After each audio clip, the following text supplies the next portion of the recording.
30 November 2025 திருவருகை காலத்தின் முதல் ஞாயிறு நற்செய்தி வாசகம்.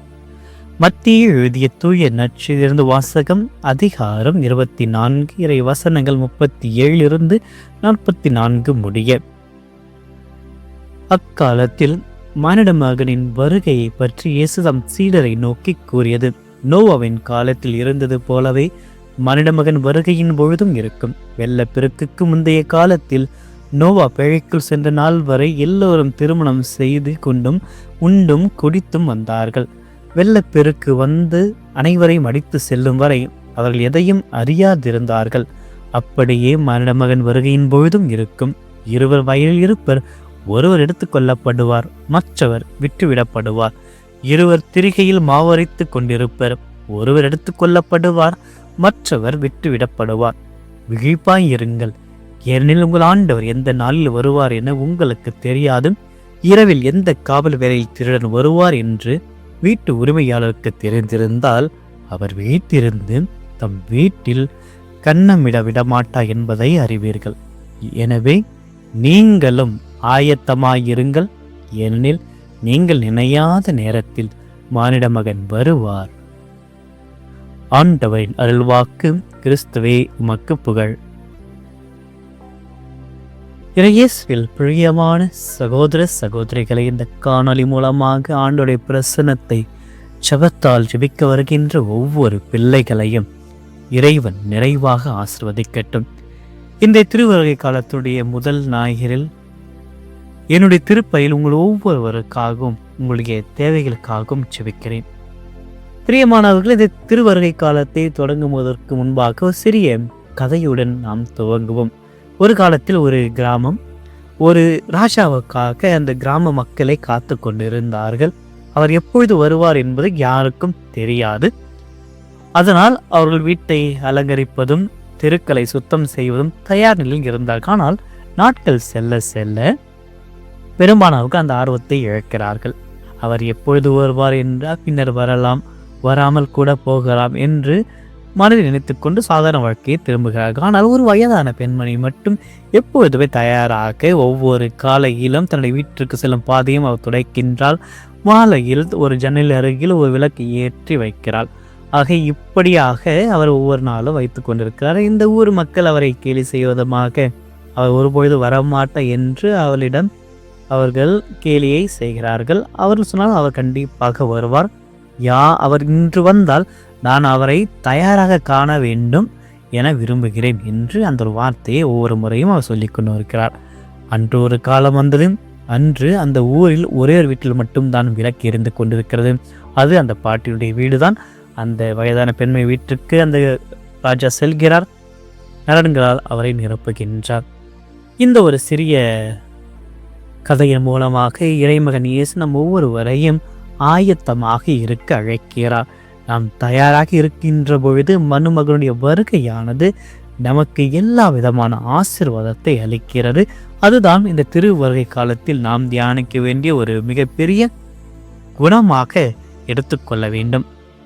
அகஸ்தீனார் தன்னுடைய ஞானத்தின் மூலமாக ஒரு சிறிய வார்த்தைகளை அவர் நமக்கு பகிர்ந்து கொள்கிறார். கடவுள் எப்பொழுதும் நமக்கு நல்லவற்றை கொடுக்க முயற்சிக்கிறார். ஆனால் நம்முடைய கைகள் எப்பொழுதுமே வெறுமையானதாகவே இல்லை.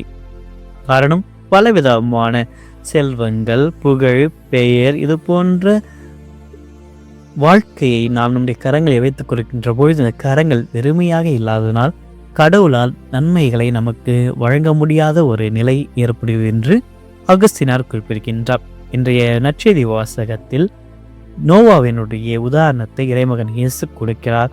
அவர்கள் உண்டார்கள், வாழ்ந்தார்கள், தங்கள் சாதாரணமான வாழ்க்கையை வாழ்ந்து கொண்டிருக்கிறார்கள். ஆனால் தங்களுடைய ஆன்மீக வாழ்க்கையின் மீது அவர்கள் அக்கறை கொள்ளாமல், கவனம் செலுத்தாமல் தான் போக்கின்ற வாழ்க்கையில் அவர்கள் வாழ்ந்தார்கள். அதனால் அழிவுக்கு செல்லப்பட்டார்கள். வெள்ளப்பெருக்கினால் இறைவன் அவர்களை அழிக்கின்றார். ஏனெனில் அவர்கள் செய்த சாதாரணமான வாழ்க்கையாக இருந்தாலும் ஆண்டவர் மீதான ஒரு நம்பிக்கை இல்லை, ஆண்டவருக்கான ஒரு பயம் இல்லை. அது போன்ற ஒரு பயம் இல்லாத வாழ்க்கையில் பல தீய செயல்களில் ஈடுபட்டார்கள். ஆண்டவர் அவர்களை வெள்ளப்பெருக்கோடு அழிக்கிறார் என்பதை தான் உதாரணமாக இறைமகன் இயேசு தன்னுடைய சீடருக்கு அளிப்பதன் மூலமாக எப்பொழுதும் நாம் தயாராக இருக்க வேண்டும், கவனத்துடன் நாம் வாழ வேண்டும். சாதாரண தருணங்கள் நம்ம வாழ்ந்தாலும், நம்முடைய வாழ்க்கை ஸ்மூத்தாக சென்றாலும், ஆண்டவர் மீதான தெய்வ பயத்தை நாம் எப்பொழுதும் வைத்துக்கொண்டு நம்முடைய கிறிஸ்துவ வாழ்க்கையில், அதனுடைய வாழ்க்கை செயல்களில் அக்கறை கொள்ள வேண்டும், கவனம் செலுத்த வேண்டும். இந்த திருவருகை காலம் என்றால் என்ன? ஆண்டவருடைய வருகையை நாம் எதிர்நோக்குகின்ற ஒரு காலம், மகிழ்ச்சியின் காலம், அன்பின் காலம், நம்பிக்கையின் காலம், அமைதியின் காலம், இது போன்ற பலவிதமான நன்மைகளை பெற இருக்கின்ற ஒரு காலம். இது ஆண்டவர் வரப்போகின்ற ஒரு காலமாக நாம் ஏற்று வாழ்கின்ற பொழுது ஆண்டோடைய வருகையானது 3 விதமான வருகையாக இருக்கிறது. முதல் வருகை தான் நாம் இந்த திருவருகை காலத்துடைய இறுதியில் கிறிஸ்து பிறப்பு விழாவில் நாம் கொண்டாடுகின்றோம். தன்னுடைய 2வது வருகை இறுதி நாட்களில் உலகம் முடிகின்ற பொழுது ஆண்டவர் மாட்சியுடன் வருவதை தான் 2வது வருகையாக நாம் பார்க்கின்றோம். அதை தான் திருவருகை காலத்துடைய வாசகங்களை பார்க்கின்ற பொழுது முதலில் வருகின்ற வாசகங்கள் எப்பொழுதுமே 2வது வருகையை பற்றி நமக்கு அளிக்கிறது. அதற்கு பின்பு தான் முதல் வருகையிற்கான பகுதிகளை நாம் வாசிக்க இருப்போம். ஆக இந்த 2வது வருகையை முதல் வருகையை நாம் எதிர்நோக்குகின்ற பொழுது 3வது வருகையாக ஒவ்வொரு நாளும் இறைவனுடைய வாழ்க்கையில் வந்து கொண்டுதான் இருக்கிறார். தன்னுடைய நலன்களால் நிரப்பிக் கொண்டுதான் இருக்கிறார், தன்னுடைய பிரசன்னத்தால் நிரப்பிக் கொண்டுதான் இருக்கிறார்.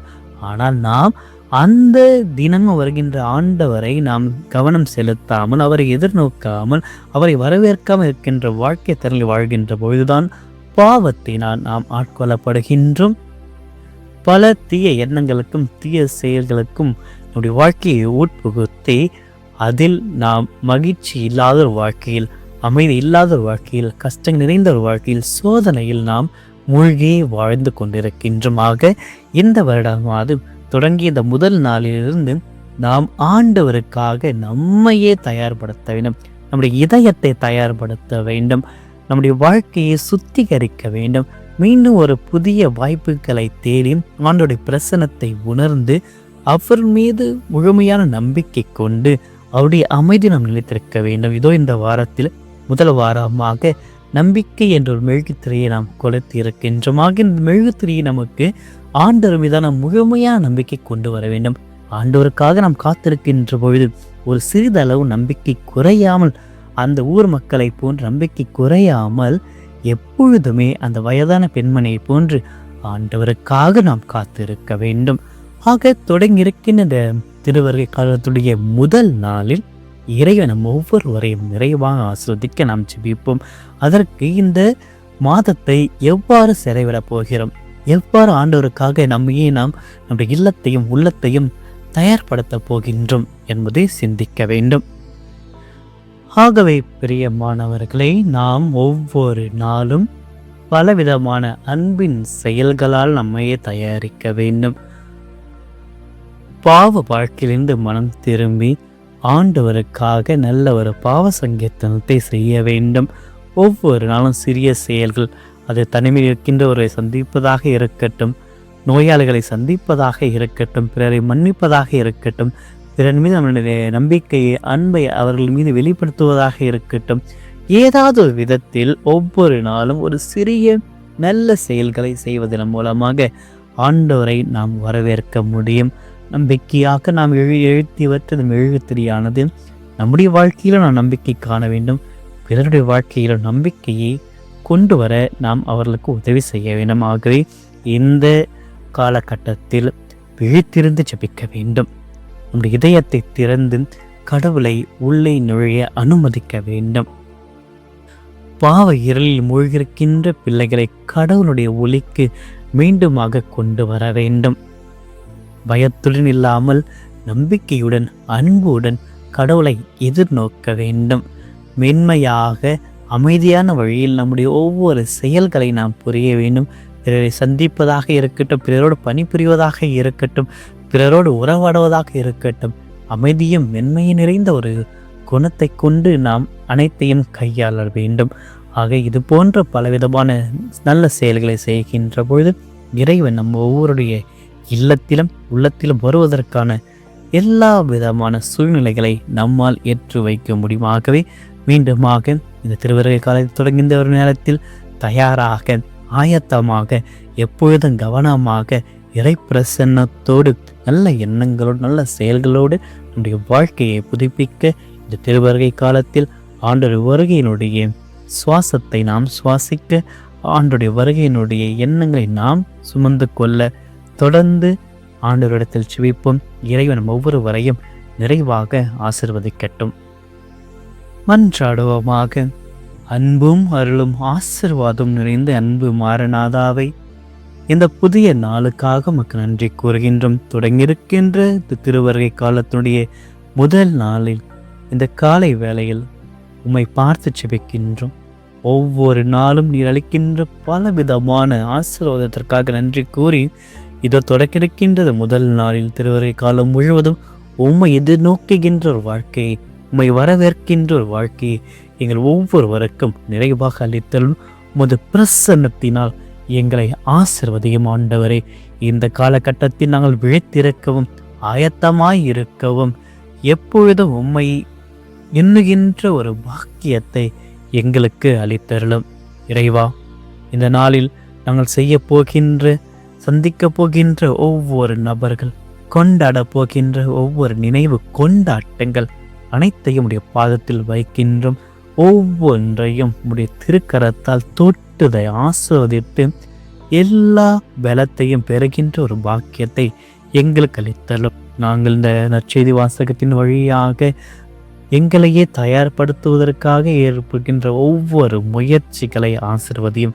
குறிப்பாக இருளில் நாங்கள் ஆழ்ந்து மூழ்கி பாவத்தால் மூழ்கி போன அந்த ஒரு வாழ்க்கையில் ஒரு நல்ல ஒரு விடுதலை எங்களுக்கு தந்து, எங்களுடைய தன்னிறைவு தன்னலை இன்பங்கள், பிளவுகள், உறவு முறைகளோடு ஏற்படுகின்ற சிறு சிறு சஞ்சலங்கள் அனைத்திருந்த விடுதலை அடைந்து அந்த இருள் வாழ்க்கையிலிருந்து எங்களை மீட்டெடுத்து ஒளியின் வாழ்க்கையில் நாங்கள் ஏற்று வாழ, அதற்கு எங்களையே தயாரிக்க எங்களோடு இருந்து எங்களை வழி நடத்தும் மாரநாதாவை, எங்களோடு தங்கும், எங்களை சந்திக்க வாரும், எங்களை நீதியும் இரக்கத்திலும் சமாதானம் நிறைந்த ஒரு வாழ்க்கையில் எங்களை தள்ளி அருளும் ஆண்டவரே. ஒரு வருகையின் எதிர்பார்ப்பில் நாங்கள் பயத்தோடு இல்லாமல் மகிழ்ச்சியுடன் உமக்காக நம்பிக்கையுடன் பரிசுத்தமாக ஒவ்வொரு நாளும் ஆயத்த நிலையில் இருக்க எங்களை ஆசீர்வதித்தருளும். நாங்கள் எவ்வளோ பெரிய விஷயங்களை செய்ய இருந்தாலும், சாதாரணமான எங்களை வாழ்க்கையை வாழ்ந்து கொண்டிருந்தாலும் ஆண்டவரே, நீர் உமது மகிமையை எங்களுக்கு அவ்வப்பொழுது வெளிப்படுத்தியலும். உமது மகிமையான வருகையை நாங்கள் பலவிதமான எதிர்பார்ப்புகளோடும் நம்பிக்கையோடு நாங்கள் எதிர்நோக்குகின்றோம்.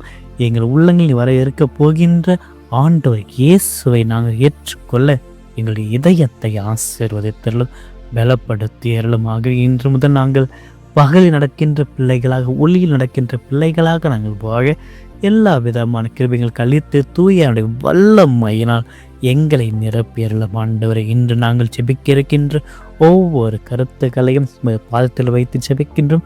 அனைத்திற்கும் தேவையான நல்ல பலன்களையும் நலன்களையும் எங்களுக்கு தந்து எங்களை திடப்படுத்தியருளும். உம்முடைய பிரசன்னத்தை நாங்கள் இன்று உணர எங்களுடைய இதயத்திற்கு வந்தலும், எங்கள் வாழ்க்கைக்கு வந்தலும், எங்களுடைய பயணத்தோடு எங்கள் எப்பொழுதும் இருக்க உம்மை பார்த்து செபிக்கின்றோம். எங்கள் ஒவ்வொருவரையும் நிறைவாக ஆசீர்வதித்தருளும். ஜீவனுள்ள நல்ல பிதாவே, ஆமென்.